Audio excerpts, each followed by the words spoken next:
Now, for the past 20 years, actually JavaScript became such a mature language that it can challenge other technologies and other languages.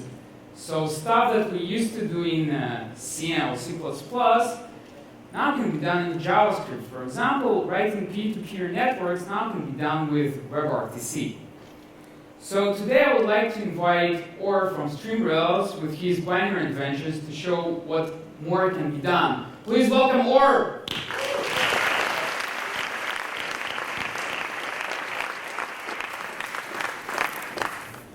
Hi everyone.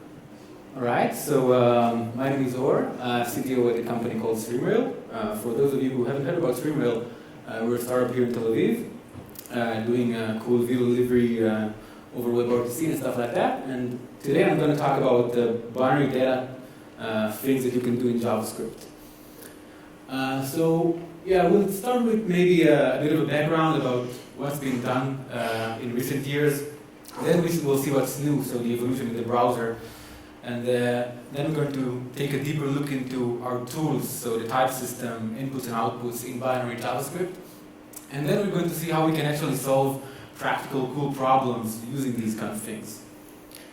So traditionally, stuff like bitwise operations and heavy computational binary stuff was done for so-called low-level things. So compression, gzip and deflate algorithms are very heavily using bitwise operators, bit fields, ACLs, so permissions and flags, hashing algorithms like CRC32 for networks, and obviously graphics.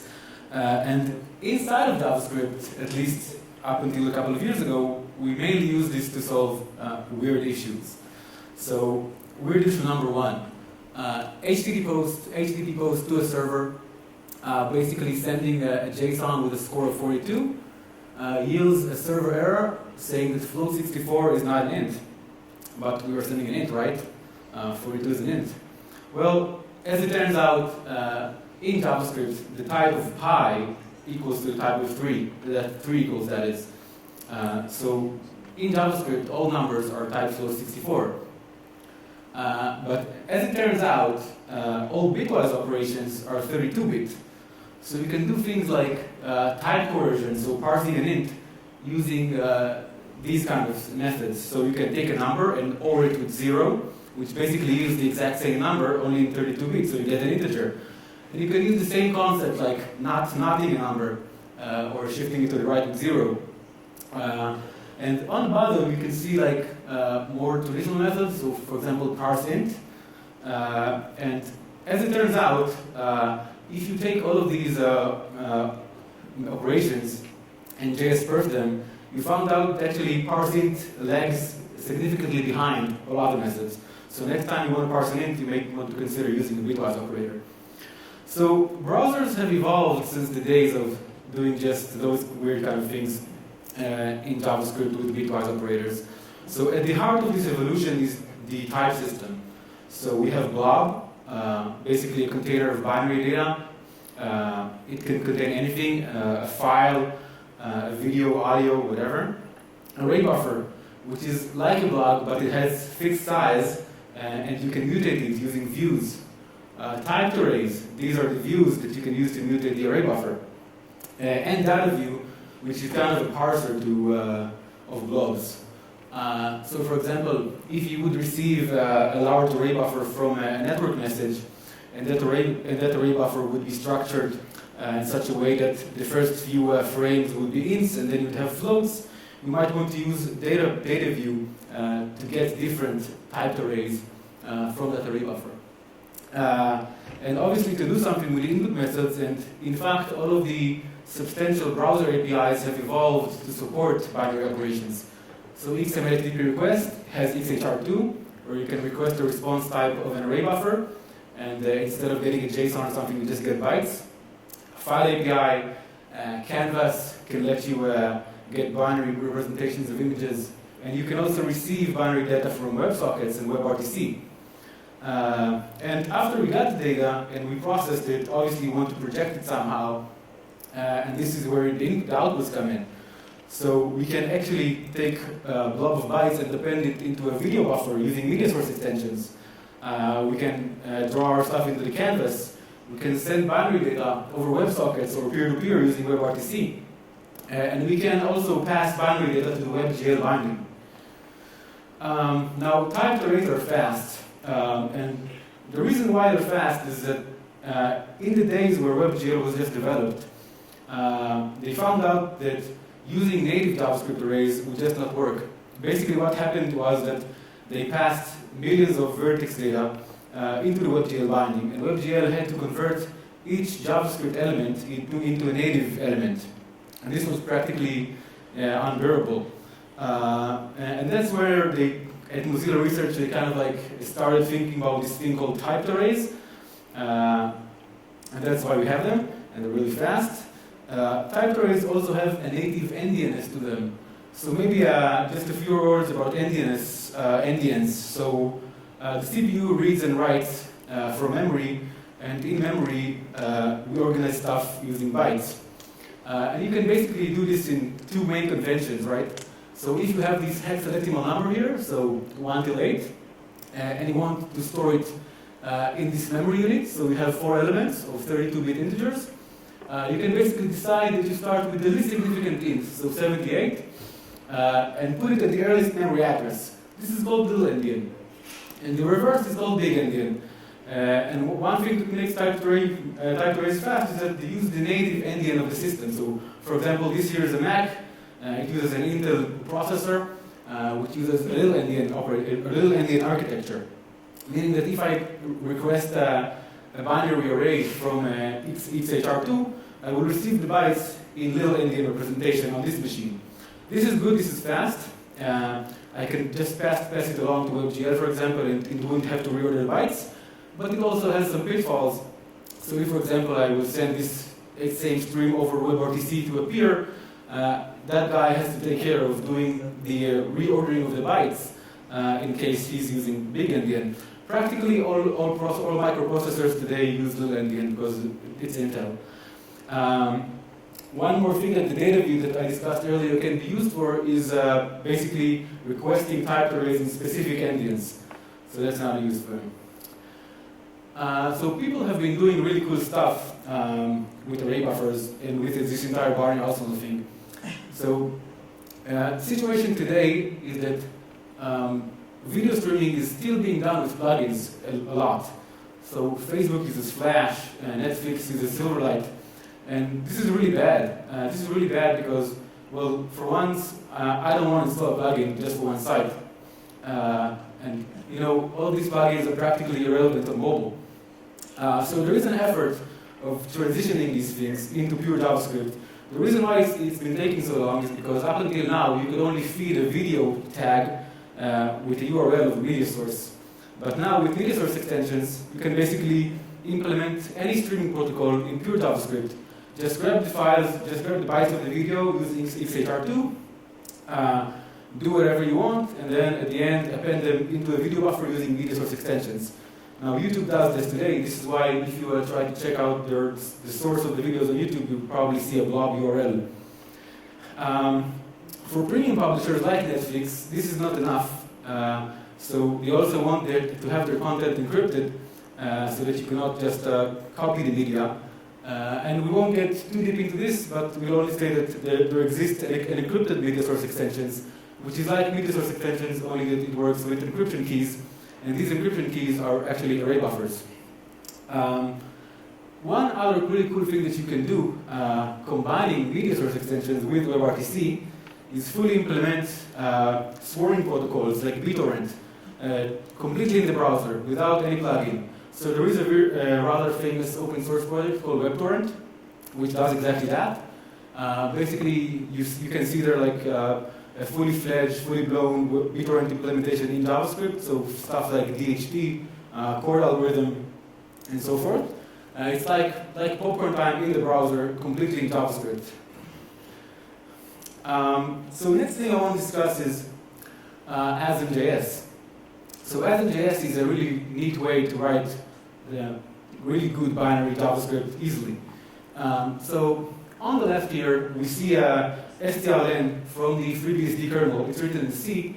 And on the right, you can see Asm.js code. This is JavaScript code that does the equivalent.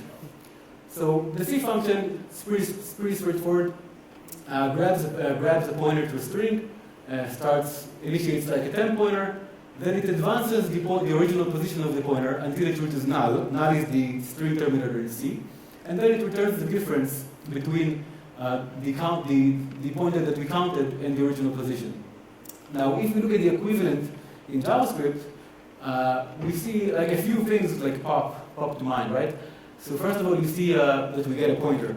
So a pointer in Asm.js is basically just an index into a typed array. You see the type coercion. So in Asm.js, everything is practically typed. And then when we iterate in the memory until we reach 0 to find out when the string is terminated, we do this over this mem8 thing. Mem8 is basically a typed array again. This is like what's called the Asm.js heap. And eventually, we just return the difference between the pointer that we advanced and the original position of the string to get length. So what is Asm.js? Asm.js is a subset of JavaScript for handling numbers faster.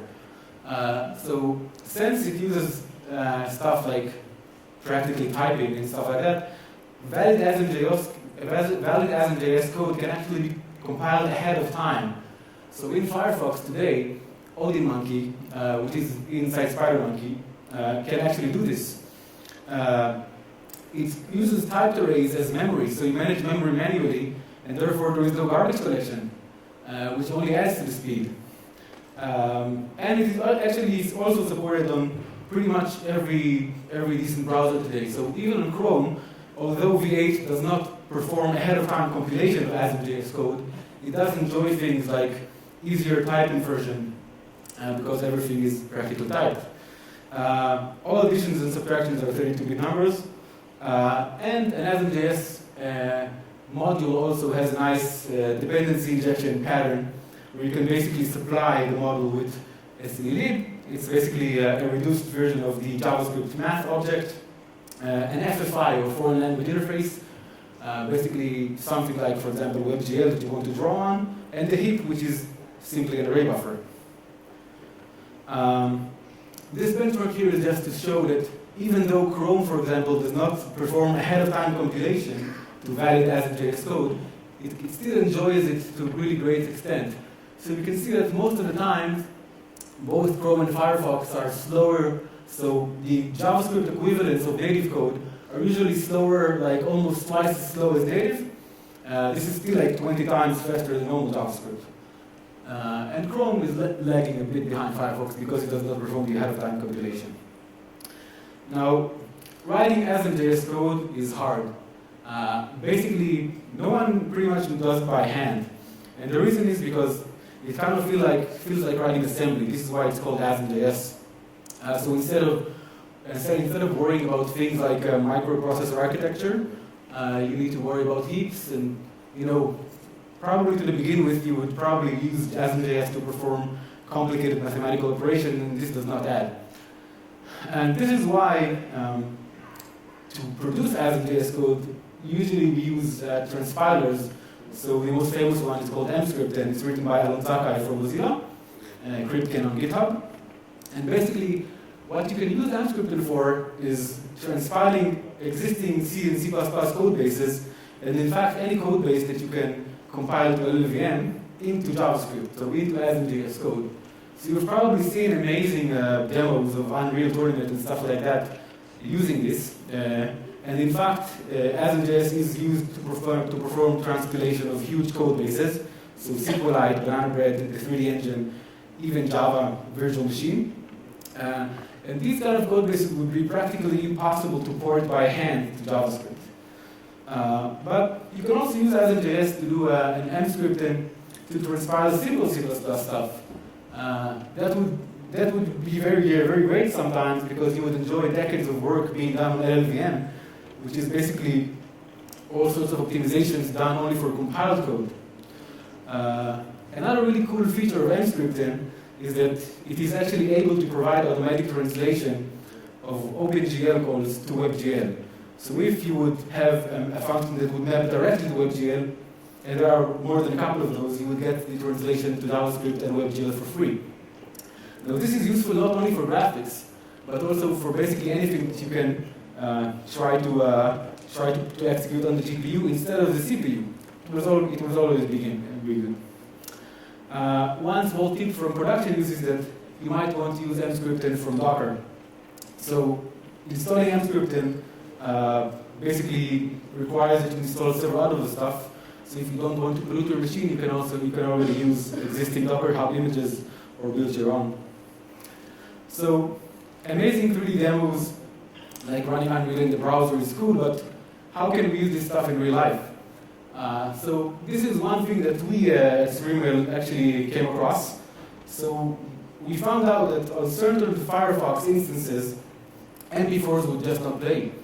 So H.264, which is the codec that you would probably find inside an MP4 container, is patented technology.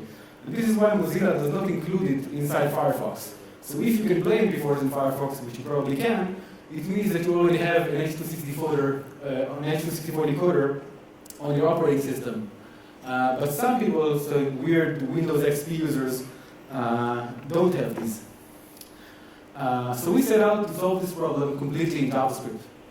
And what we decided to do is emulate the video tag completely. So let's take a look at what the video tag does.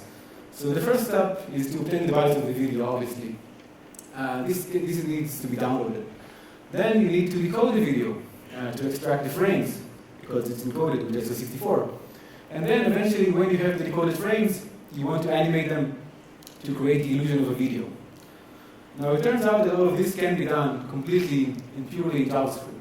So XHR2 response type web buffer just grab the bytes of the video.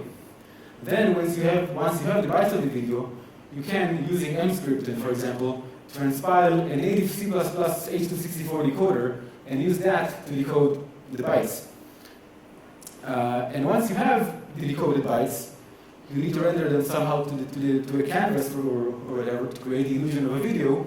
And this can be done in several methods, and I want to discuss the way that we did it, which is basically using WebGL. So H.264 video decoder uses YUV color space. So each pixel, instead of being an RGB pixel, like your display is probably using, is a YUV. So that basically means at a very high level that instead of having a component for RGB, which also contains the brightness, you have a dedicated component for the brightness or for the luma, and just two chroma or color components. This makes things much more efficient. So for example, if you want to reduce the brightness in RGB, you would have to change both the R, the G, and the P, and on YUV you can just do it on the Y. This can also be used for compression. So for example, because the human eyesight is much more sensitive to luma than it is to chroma, in H.264 we apply chroma subsampling. So for every 4 luma components, we only sample one chroma. Now, this transition from YUV to RGB may be done with typed arrays, and it would be quite fast, but it's still very, very computational. Using WebGL to solve this kind of problem would be really beneficial. So a couple of words about WebGL, just to scratch the surface. So everything that goes through the WebGL binding basically has to go through 2 compiled programs. These programs are called shader programs.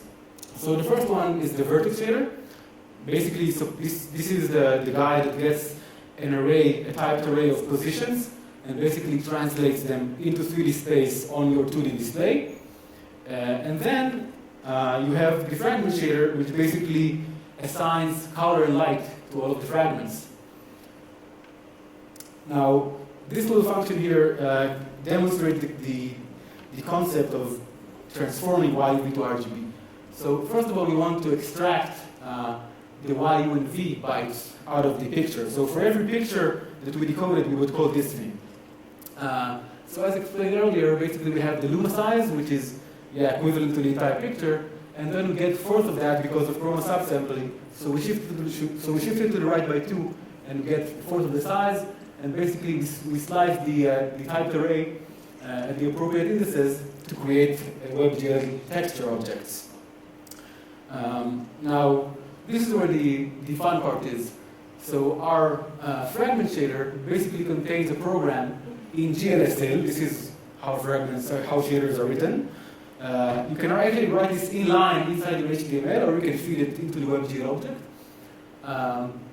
And what we have here is a basic program to transform YUV to RGB.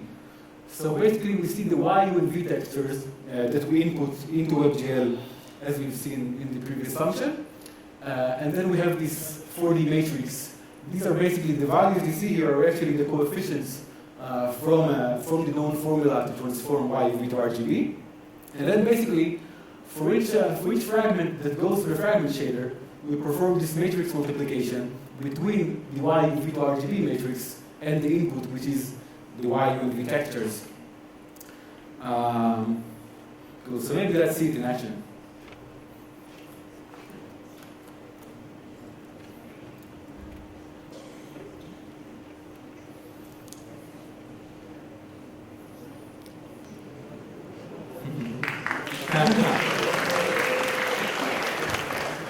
All right, thank you. One second.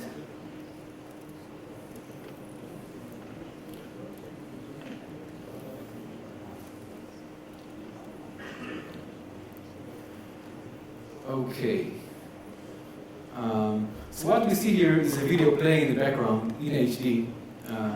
Let me just close this so you can see it better. And this thing happens completely in JavaScript. So if I refresh the page for a second, you'll see that we're downloading using XHR2 file. And if I select this area where we actually have the video playing, you will see that this is actually a canvas. So no video tag involved here. If we use the WebGL inspector to do this, which will again refresh the page, we can see that our shader programs are attached. So we can see this is the vertex shader, and this is the fragment shader that we discussed earlier that performs the matrix multiplication. We can actually view the textures as they are being stuffed into the buffer. So this is the Y, the U, and the V texture. If I hit browse all, you can see it in real time as they're being stuffed into the canvas. Yeah. So this is just one cool example of.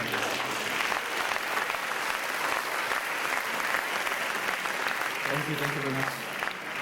Yeah. So this is one example of how you can take binary JavaScript and Emscripten and actually produce something more than worthy of showing as a demo, but actually solve practical problems.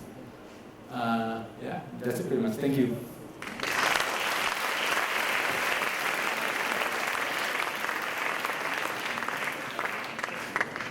We have time for questions, yeah? So any questions? Yeah?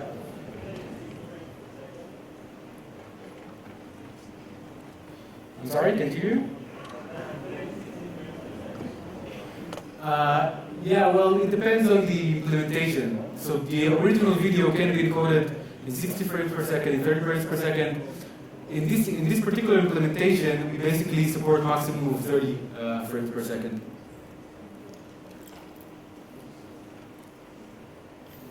Yeah? Can it be used on mobile? You could use it on mobile only if the device is strong enough to support this kind of heavy operation. So for example, if the mobile device supports WebGL, you would probably be able to use this kind of method. Yes? You could do it on the server, but actually if you have access to the server, you probably would not want to do it in JavaScript. So the only reason why we wanted to do it in JavaScript, in our case, was to solve problems we saw with our clients. If I was able to do this on the server, I would probably use a decoder like a C++ decoder, libx264. Or... Yes? So you could actually also decode sound. And I can also refer you afterwards to interesting open source project that decode both video and audio. In this particular implementation, we're only decoding the video. because the audio is less problematic. But sound is definitely something that you can also decode completely in JavaScript. You can take a look at the OGVJS project. It does that. Sorry? What do you use instead of canvas? Oh, you can just use the audio tag on HTML5.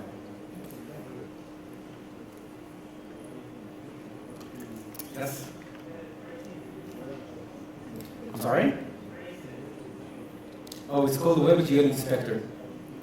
Debugging WebGL in general is pretty hectic, but there are a couple of extensions that can help you do that.